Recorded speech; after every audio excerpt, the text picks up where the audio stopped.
Hey everybody, thank you so much for joining us today. Today I'm going to be talking about how God has not forgotten about you or your situation. In whatever situation that you're going through, He is constantly thinking about you. We're going to be looking at John 8, 1 through 11 for our first scripture.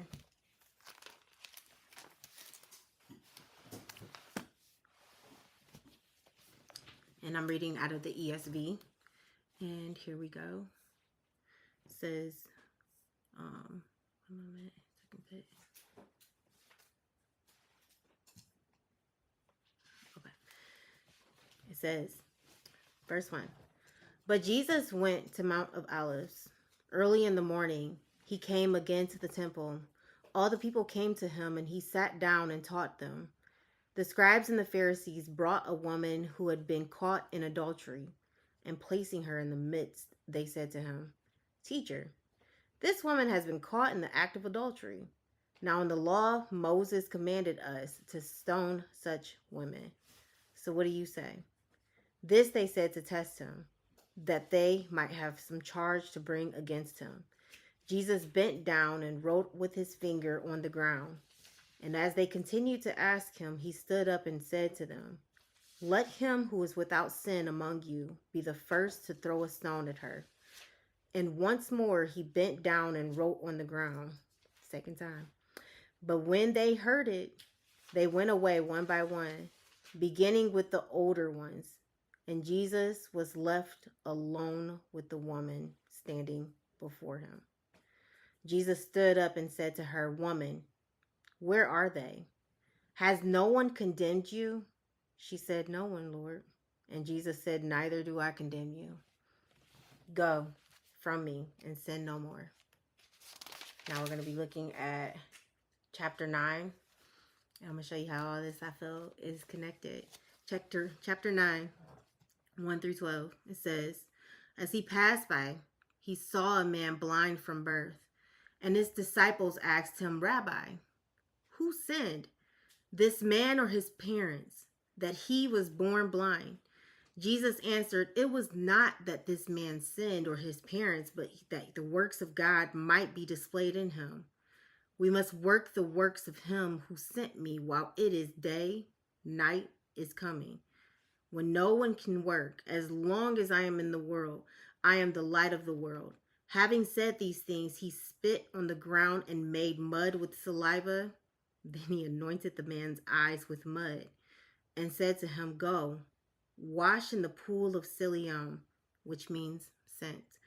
So he went and washed and came back seeking. And the neighbors and those who had seen him before as a beggar were saying, Is this not the man who used to sit and beg? They didn't even recognize him. Some said, It is. Others said, No, but he is like him. Like they couldn't understand. How is he walking around seeing? He kept saying, I am the man. So they said to him, Then how were your eyes opened? He answered, The man called Jesus made mud and anointed my eyes and said to me, Go to Siloam and wash. So I went and washed and received my sight. They said to him, Where is he? He said, I do not know. I want you to go ahead and look at your neighbor and say, God has not forgotten about you. God has not forgotten about you.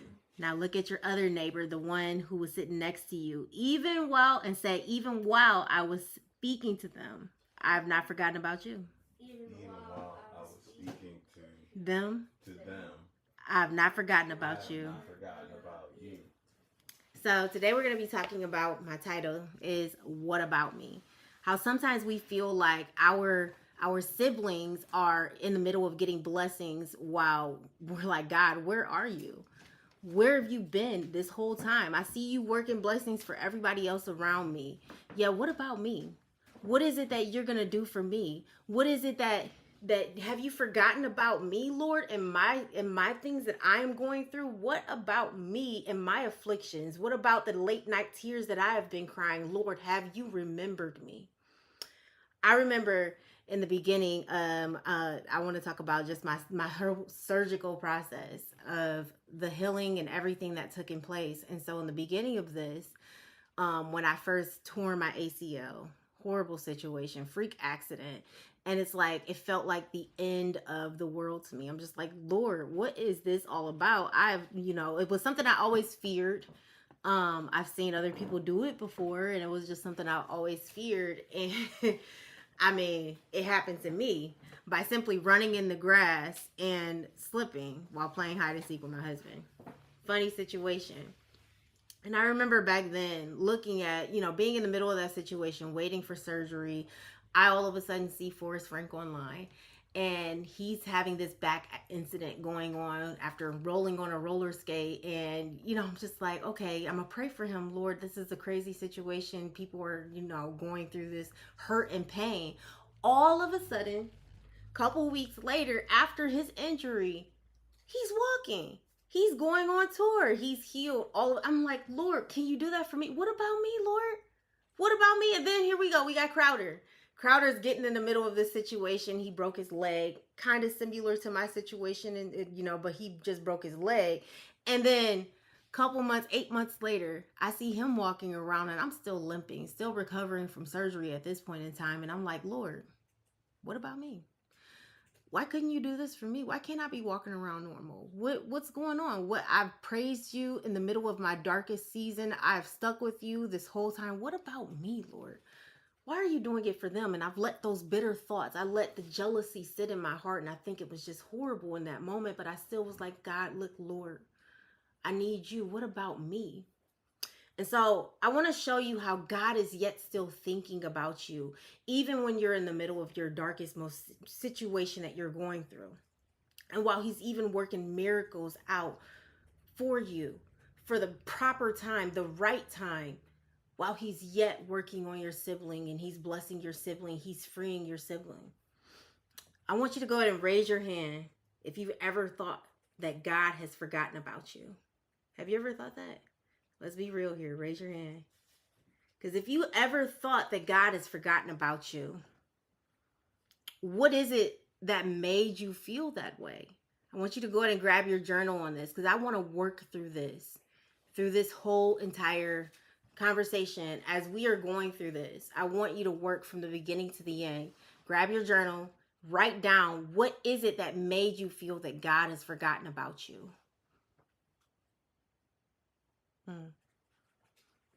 And then you may have been in this midnight situation, and I just really want you to dig deep on this, because we're gonna be journaling this whole time, so that you can see that God is still there for you. And I want you to walk away and know how to actually put this word to use.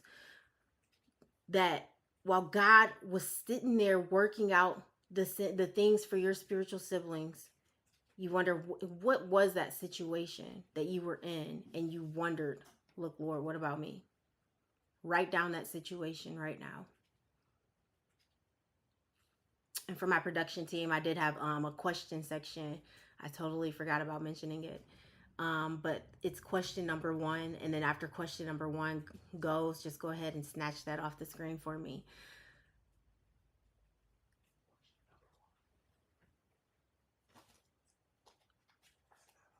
Oh, well, I totally forgot about it, even though I made it, but thank you. And so some of y'all just wrote down for the first time that real situation, and you're staring at it. You've never admitted this to anybody, that it really hurt your feelings, that God has forgotten about you. And man, I see my sibling, they got new cars, they got a new home, they getting healed, and it's all of this. And what about me, Lord? And I see the tension in the text. Here we have Jesus, who is now just entered into the temple in chapter 9. And he's preaching. All of a sudden, we have this woman who's laid bare in front of them. She's coming from not even of her own choice. She's in front of everyone, laid bare, and being told about the sins that she was just committing. Now, in my mind, I'm thinking, okay, how did you guys know where to go get this woman? Somebody else had to be wrapped up in these sins too. We're in a world. How would you know where to go? How would you even know at the appropriate time to go get this woman?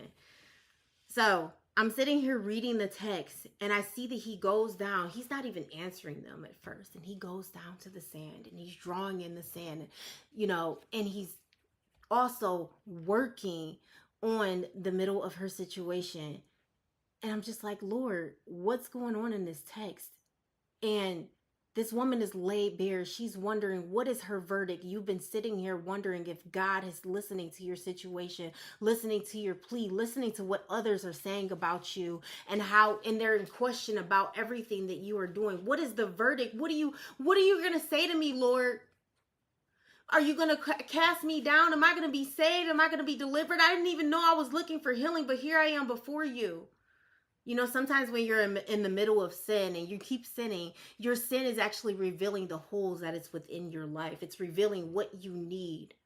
And so she didn't know that she was looking for all of this healing, but she kept going somewhere to get a feel, and the feel was not filling her up. But yet here she is in front of Jesus at the right appointed time, right in the middle of a life and death situation, life and death as well, because Jesus seems like he's deaf. He's drawing in the sand. Lord, what are you doing? I don't even understand. And he says one powerful thing that makes everybody walks away one by one. In verse 7, it says, he who is without sin, let him be the first to cast a stone, because this sin was punishable by death. And so everybody just began to walk away one by one. And you're wondering, what is the verdict for you? If I just let go and I just lay myself bare in front of everyone, and I let myself just let go of everything that I have going on in my life, Lord, what is the verdict? What do you have for me? Can you even hear me? And so he was actively working on the weapon that was formed against her. And so it didn't prosper. The weapon that was formed against you didn't prosper. He's actively working on your situation even while he's yet drawing in the sand. So I question, and it's something I've always wondered. It's a beautiful story. What was he doing in that sand? What was he drawing in the sand? And not once, but twice. Only said a couple of words and everybody dropped their stone and walked away. What was he doing? I know some scholars have said that he was drawing the 12 commandments or 10 commandments in the sand, and he was pointing out the sins of others that were surrounding with the stone. Some of them have said that he was writing down their names one by one, that he automatically knew, and they were astonished. Some of them said so many different things, and I've came to this moment and said, oh my gosh, Lord, you have to think about when he was on the cross, and he was quoting the scripture when he was on the cross. And you're like, okay, hey, everything is connected to everything. If he's drawing in the sand, what if he was traversing the many thoughts that he has for you? Because he treasures every single thought that he has for you in Psalms 139 and 17. He was possibly thinking about that man outside the temple. He was possibly traversing the many thoughts that he had for him. Psalms 139 and 17. And it says, how precious to me are your thoughts, O God. How vast is the sum of them. If I would count them, they are more than the sand. I awake and I am still with you. What if, because he went down twice and he bypassed this man on his way to the temple, he went down to that sand twice and he was thinking, oh, wow, what is it that I'm going to do for this man? But here we go. We have this man outside the temple, and he's coming to this place day after day. But before I get into that, I do have another question here for you that I want you to write this down in your journal. And I want to know, first off, do you ever feel that you fear repetition because you have not seen results? Do you ever feel that? That's a yes or no. That's not something that you have to write down. But what I do want you to write down is that if you've tried something over and over, I want to know exactly what it is that you have tried in the middle of your repetition, in the middle of repeated situations. What have you tried over and over? It could be prayer. It could be the fact that whatever you have tried, and you've tried to do it right. Maybe you've tried to do it wrong. Write that down. Let's be honest today. What have you done wrong in order to go ahead and try to fix and band-aid that situation. And whatever you have done, the repetition sometimes cause you to have a lowly heart, to have a heart that seems like it's sinking because you've had faith and you, oh man, it's gonna happen for me. It was, oh, I'm gonna be healed, I'm gonna be healed, I'm gonna be healed, I'm gonna be healed. Am I gonna be healed? Is it gonna work? Lord, are you still working? Do you still see me? Do you still know that I am there? I think about this man, and he was a beggar because he had a situation with his eyes. He couldn't see, blind from birth. He came to the spot day after day. You know, for him, this was a life or death situation as well, because if you couldn't work, you were necessarily going to be able to feed yourself. And so he came to a place because he knew these people had an overflow, joy about themselves. Next to the temple, he knew that they had an overflow, so he was taking from their overflow. He came to this place day after day. Look, can you give me something? Can I have something? Can I please have some of what you have, please? Probably heard joy on the way in and joy on the way out. Yet he's here. I just need something today. Because of my situation, I can't put my hands to anything. And he's probably in his mind thinking this day, I know he had to overhear that Jesus is coming to the temple. And I know he's heard about Jesus doing all these miracles elsewhere. And he's sitting here and Jesus bypassed him into the temple right now. Today of all days, I'm begging and I hear about the Savior, the Messiah. He's come, the one who is working out miracles for other people. And he bypasses me. I guess today is just another day for me. Maybe I'm not that important. He bypassed me. And I hear about this woman that's in the temple. Because when you're blind, all of your other senses are highlighted. So I'm pretty sure he heard all of the stuff that was going on in the temple that day. And he's like, what about me? What about what I'm going through? So imagine you kept coming to the same place and you're praying over and over and over. And it's like, Hannah, it starts off really well when you're happy. It's going to happen for me. I'm believing in God. I know that he is able to do exceedingly abundantly above all that I could ask or even think of. But yet it's been years and years and years that it's gone by. And then now something physical, a person that's physical in front of me who can work this out for me has bypassed me. Perhaps it wasn't even meant for me. Perhaps he can't even do it for me because I was blind by birth and they have never heard of a man blind by birth being healed. Perhaps it's impossible. I'm in an impossible situation. And so your hope and your faith begins to fail. And your begging spot has actually conditioned your heart. I think about the Beatitudes in this. In Matthew 5:5, it talks about having a lowly heart. And his heart was actually being conditioned for a miracle in the middle of the situation. And you can be being conditioned for a miracle in the middle of your situation, that you're becoming lowly of heart. Matthew 5:5, it says, let me go to it right now. It says, blessed are the meek, for they shall inherit the earth. And so he doesn't know that while he's in the middle of the situation, that the issue was with his eyes, but it started going and working on his heart, and he was becoming lowly of heart. You didn't know that while you were hitting a blind spot in your faith, that the issues were beginning to work on your heart. It was beginning to go ahead and condition your heart for a miracle to happen. You didn't even know. I didn't know while I was in the middle of my situation that I had a heart that maybe wasn't so conditioned for a miracle. Maybe I was a little bit too haughty. Maybe I was a little bit too much of things that didn't have me in the middle of the right condition for a miracle. And so while you're in the middle of that situation, you begin to lament. I think about the Beatitudes. I used to call them Beatitudes. I didn't know. I just thought it was altogether one word. And perhaps I was on to something, because beatitude when you think about it, you have to go through some things in order to be conditioned. And so honestly, life gets to lifing, and you start to get conditioned and be lowly of heart, be conditioned. And this has changed the heart of his condition. It's changed him to be go ahead and be elevated. He was saving him for the best. We get to verse, and production team, I don't have this on there, but I get to verse 59. If you're highlighting things, verse 59 of chapter 8 is something to highlight right now, because he said, so as Jesus was talking to them, and he's wondering, okay, these people, these Pharisees are coming and questioning him and everything. They are ready to go ahead and stone him to death. They're just like, what in the world? What are you talking about? Who are you?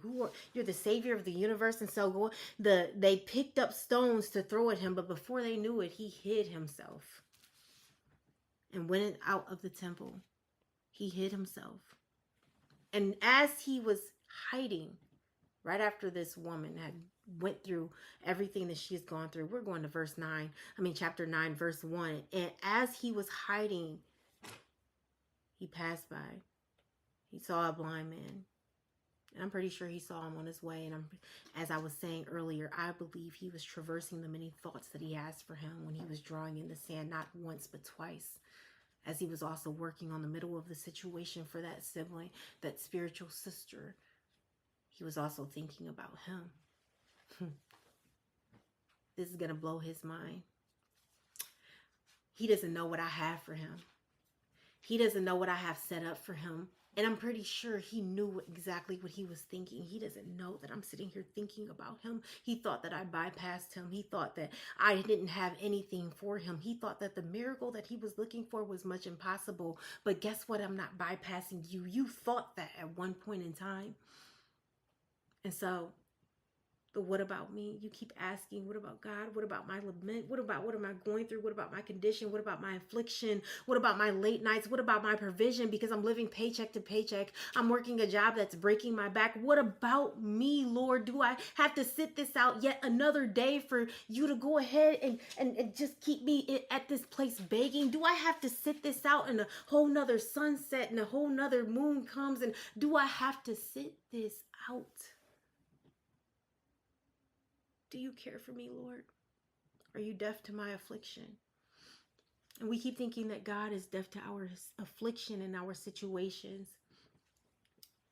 But the thing that gets me here is that eyes have not seen and ears have not heard.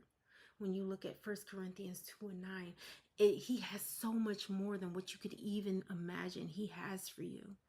And so this was a life or death situation for Jesus' ministry as well. He went into hiding. This man was sitting in a spot much in the open. And so we always think that God is hidden because we can't see him. But even in the moments that we think he is hidden, he's working on miracles for us. So Jesus went into hiding. And he didn't think about passing this man by because he was saving him for the perfect time for his ministry so that his glory can be revealed. And so you've hit that blind spot in your faith. Some of you are yet still questioning where God is in the middle of your situation. You are wondering where he will meet you in your solitude. Will he meet you in your dry place? Will he meet you in the place outside the temple? Because he's everywhere. Vast is the sand and vast is the voids that you are going through. The hurt began to spread to his heart. The emotional state that he was going through began to spread. The vast of the days, it kept going by day after day. Vast was the sand that he traced as he thought about you. He has so many thoughts about you and he treasures every one of them. He also has so many plans for you. And so vast was the idea of the healing that you thought would never take place. It was too big for your mindset. And that's why he says, set your mind on the things above. Come up in your way of thinking. Think about it from a different point of view. It was unheard of for this man who was born blind. And I felt like for me, it was unheard of for me to even see myself healed where I am. How could it be so, Lord? I know he's given me dreams and he's given me visions. How could it be so that you could heal me? Little old me. I remember as I was going through this healing process for my ACL, I've got done with the surgery. I'm walking and I'm study going to physical therapy. I'm doing everything that needs to be done. I get to month 8. They say 9 months. And so I get to month 8. I'm still limping, Lord. Something's got to be wrong. It's still painful. I go get another MRI, excuse me. And as I get this MRI, they tell me I have a torn or broken ligament or something in there that was fractured. And so I'm like, oh my gosh. The doctor comes in and says I have to have surgery again. And I'm just like, Lord, I thought you said that I would be healed. And I was believing it. And so as I walk away from that news, I believe it was probably that same week or maybe the week after, I had a dream and Jesus, or I don't know, he came to me and he was like, do you believe that I could heal you? And I said, yes, of course I believe you could heal me. This is the dream I'm having. He kept asking me over and over and over, do you believe? Do you believe? And I said, yes. He takes this cup this size, and pours in some liquid. Liquid was I don't know, brilliant in color. The brilliance of them, it was just like amazing. Poured it in, and he said, you are healed. I wake up immediately from that dream because I felt like I was on fire, and I'm just like, man, was this a real dream, or was this, I know it was a dream, but Lord, is it real? Some realness to it. I get up and I start walking, and I notice I start walking normally. And this is, remind you, before I have to go to surgery. I'm walking normally. The pain has subsided. I'm like, God really healed me. But in my mind, I still had this little inch of a doubt. And I'm like, I'm still going to go do surgery, just in case. I just want to make sure everything is fine in there. I just need to go do it. So I get to the surgery day. The doctor goes in. And as he goes in, he's like, at the end of it, because I'm thinking I'm going to wake up with a brace, everything that they told me, I'll be walking with a straight leg for a certain amount of weeks, who knows. I wake up all of a sudden, I'm like, this is not painful at all. I'm not in pain. Where's the brace? What's going on? On the report, it said it wasn't what the MRI was saying, or something of that nature. There's no fracture, no nothing. And I'm just like, that was nothing but God. He really healed me. He really did it just for me. He was thinking about me. Even while I was yet wondering, how are you working miracles out for my siblings and not me? How are you doing these things for others? And all I want is your healing touch. I just want to be healed. But I realized a couple of things. And it's much like the man in the text. What if he was conditioning my heart? And so I think about the sand and how the sand is vast. And I think about the miracle that he was going through. And the place that he kept coming to. Jesus went to him. He spit in the dirt, the place that he was sitting at. And he began to, that was a fixing of what was around him. And so what if he's fixing everything that is around you? He was fixing everything that was around me for this miracle. Because not only are we go in looking for one thing, but God exceeds our expectations. He was fixing. He had to show him somehow, a blind man, about he's the one who's out of the ordinary. I'm able to do this thing out of the ordinary for you. So he mixed the sand, the many things. When we look at sand, it's many different particles. But he was showing him, I can make you whole. When he spat in it, it became one whole substance. And he said, look, I'm the one that can make you whole. And look, let me show you.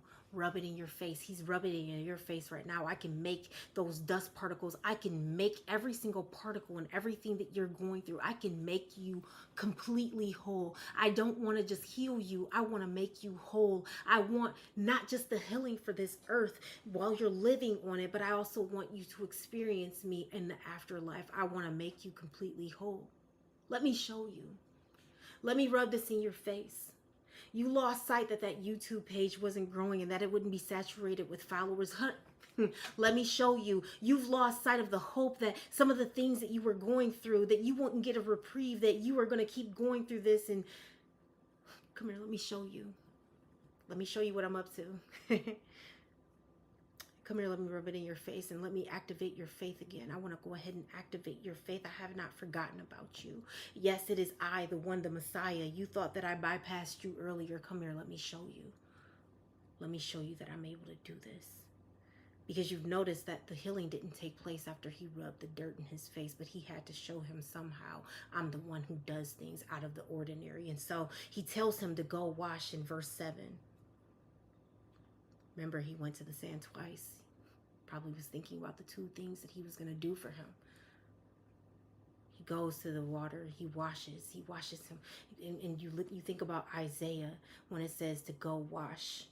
Get yourself clean. He goes and wash. It wasn't that sin has put him in the middle of this situation, but it was waiting for his glory to be revealed. And what if you're in the middle of your situation for God's glory to be revealed? You keep asking God to use you, and he can use you even if you got a handicap. He can use you even if you are without he can use you, whatever situation that you are in. But what if he's waiting for the right opportune time to do so? Jesus is in this life or death situation, yet he comes within his hiding place. As he's hiding, thought not to bypass this man again. And he's being used to reveal the glory of Jesus, that he's able to do things that people thought was a permanent condition. And he turned it around. He turned it around just for him. And he's able to turn those voided spots around. He can turn your voids around. What he does is he goes ahead and fixes up everything around you. He conditions your heart, because he know that not only did you need healing for your physical condition, but you also needed healing on your heart. He needed your heart to be saturated, so he tells him, go wash. He became unblind. His heart was healed. He was able to go ahead and see. Final question right here. What would healing look like in your situation?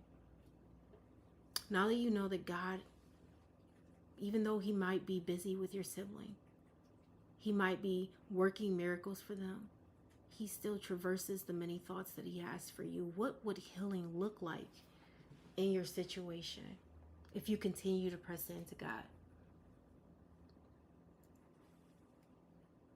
My next point is that just like the man in the text who was there begging others for a blessing, God can become your source. He doesn't want you to continue to work from the overflow, but he wants to be your source so that he can give you overflow, so that you can be blessed to be a blessing. He wants you to experience it, because he was the God who was in hiding, but he happens to be thinking about you. The God who is in hiding happens to be the one who wants to fix your desolate situations. The God who is in hiding happens to be the one that is present. He is able to take that permanent situation and perform a miracle for those who are around you. And as I wrap this up and I get to my last point, I wanted to go ahead and look at verse 12, where it says, they said to him, where is he? He said, I do not know. This was after the miracle was performed and this man is not blind anymore. They're asking him, where is, look, I want to know. He worked a miracle. Look, I seen you out here begging. He worked a miracle for you. Where is he? And so after this miracle was completed, the question to those around him surfaced, where is he? You have been on the outside of a miracle being performed and was once the one asking, where is he? I was once that one asking, where is he in the middle of my situation? Because I see you all the way over there with Forrest Frank. I see you all the way over there with Crowder. I see you all the way over there with this person. Where is he for me? I was on the outside of that situation. But just like me, I want to declare over your life that you are about to be the one that he comes and performs the next miracle on. You're about to be that one. He may have been hidden from your sight, but he is about to reveal to others around you that his glory, his wonder, his works can exceed your expectations. He is coming to your dry places today and your begging spots and your hopeless places, and he is about to go ahead and fill every void that you have. Will you let him? And if you are unsure today, I want you to know that he is everywhere. This miracle took place outside of the temple. He is in your shower. He is in your bathroom. He is in your car. He is everywhere that you are. That even though it seems like he's hidden, I need you to go ahead and put on a new shade, a new glasses, and the glasses that are called faith, that has hope in the things that are unseen. I need you to go ahead and do that, because he knows you've been begging for survival day after day. He knows that the conditions that you are going through. He knows of your afflictions. He knows your cry. And as I close, in production team, I don't have this on there in full, so don't try to press the Psalms. Just keep it regular screen. But Psalms 139, I wanted to go ahead and read it in full, because I really feel like it really just spoke and it hit for me. That not only just that verse 17 and 18, but all of it for this whole situation. Verse 1, it says, "O Lord, you have searched me and known me. You know when I sit down and when I rise up, and you discern my thoughts from afar." He knew exactly where this man was sitting. He knew his schedule. He knew when he was going to rise up. He knows when you're rising. He can discern. He was understanding of his thoughts even from afar, from a long distance. He knew what he was thinking. But what he didn't know is that God was thinking about him right in that exact moment, as he was thinking, what about me? You searched out my path and my lying down, and are acquainted with my ways.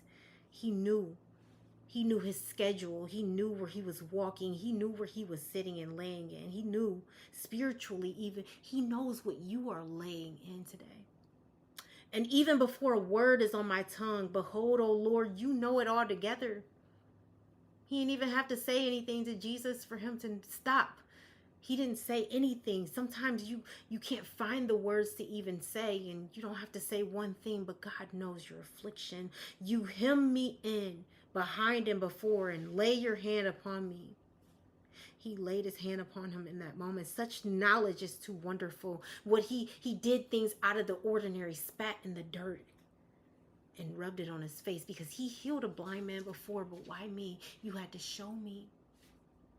You're the one who could make me whole. You knew what I was dealing with on the inside. You knew my heart condition. And so you said, hey, I got to heal you. This way it was too higher than all those around. He couldn't even contain it. You can't even imagine what God has for you. You can't even imagine what God is going to do for you. Where shall I go from your spirit? And where shall I flee from your presence? Even with him outside the temple, he wasn't even able to be outside of the miracle of God, of him thinking about him. If I ascend to heaven, you are there. If I make my bed in Sheol, you are there. No matter what depressed state you are finding yourself in, he is there. Even if you are in a high state of mind and you are happy in this moment, you're going to hit some downfalls. But no matter where it is that you go, God is thinking about you. He is right there. If I take wings of the morning and dwell in my uttermost parts of the sea, even there your hand shall lead me, and your right hand shall hold me. If I say, surely the darkness shall cover me. He was blind. The darkness was all about him. He didn't have sight. And sometimes your faith may be blind to the things that he has for you. You don't have the spiritual insight on what it is that he is able to do. It says you can't even imagine what he has for you. But even that darkness is like light unto him. And the light about me is night. Even the darkness is not dark to you, and the night is bright as the day. For darkness is as light with you. For you formed my inward parts. You knitted me together in my mother's womb. He was right there from the very start. He knew what he was doing when he formed that man from the very beginning. He knew that he was saving him for his glory to be revealed. He knitted him. He knew of the voids that would be there, of the pain and of the hurt. He knew. I praise you, for I am fearfully and wonderfully made. No matter what it is, no matter what condition you are in, you are wonderful. You are beautiful because you are his. He's formed you for every single thing that you have got to go through. He knows. So you can lean into your Father today. My frame was not hidden from you. He was not hidden from him outside the temple. You are not hidden from him while you are inside of your affliction. When I was being made in secret, intricately woven in the depths of the earth, your eye saw my unformed substance. He saw him. He saw his blindness. In your book were written, every one of them, the days that were formed for me, when as yet there was none of them. How precious to me are your thoughts, O God. How vast is the sum of them. If I would count them, they are more than the sand. And I awake and I am still with you. Oh, that you will slay the wicked, O God. Because right now, the wicked was surrounding them, surrounding Jesus, and that's why he was in hiding. He was surrounding, and there was some wicked people asking him, where is he? Where is Jesus? This Jesus that you're talking to. Some of them are seeking after him, and not only just seeking after him because they want to know for themselves, but they're also seeking to kill him. The wicked that were surrounding about him.